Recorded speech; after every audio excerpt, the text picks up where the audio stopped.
para hindi yan basta-basta mangangat-ngat ng daga, pusa, aso, bayawak, hindi basta-basta mapapasok ng sawa.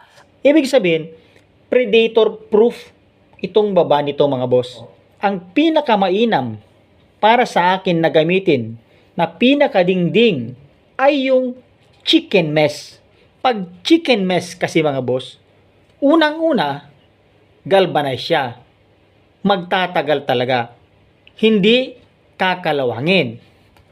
Pangalawa, hindi basta-basta masisira ng mga magnanakaw. Diretsahin na natin. Medyo mas mahal nga lang mga boss, pero konti lang. Good for 10 to 15 years ang serbisyo niyan sa inyo. Kaya sulit na sulit, iwas disgrasya pa yung inyong mga manok. Ngayon, punta na